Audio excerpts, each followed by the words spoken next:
पान पीडित। चुरोट खानेले अर्काको नाकमुखमा धुवा नउडाऊ, नाकमा धुवा फाल्नु अपराध हो, सबैलाई सुनाऊ। बरु सिगरेट घिउमा भुटेर भातसित खाऊ, तर अर्काको नाकमा धुवा नपुर्याऊ। सिगरेट खाँदै अर्काको नाकमा धुवा पार्न पाइन्न, अर्काको नाकमा धुवा पार्ने मान्छे कहिले पनि चाहिन्न। चुरोट खाएर वरिपरिकालाई नाक दुखाउनेलाई खबरदार, त्यस्तो चुरोट नखाए हुन्छ क्यान्सरको पाइप भने हुन्छ क्यार।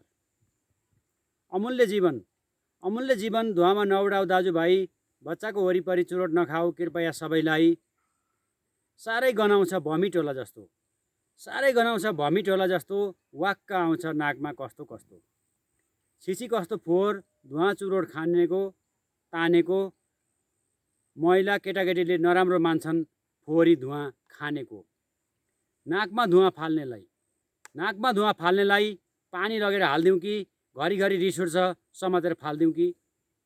चुरोट खानेको वरिपरि वातावरण गनाउँछ, धुवा चुरोट खाएपछि क्यान्सरले समाउँछ। एक प्याकेट सिगरेटको रु 70 पर्छ, महिनाको 2100ले त ठुलो काम टर्छ। रु 30 को 1 गिलास खाटी दही आउँछ, दिनदिनै दही खानुहोस्, सिगरेटबाट के पाउँछ। लोपो नलागेको जनावर नेपालमा सालक छ, धुम्रपान स्वास्थ्यको लागि हानिकारक छ। धन्यवाद।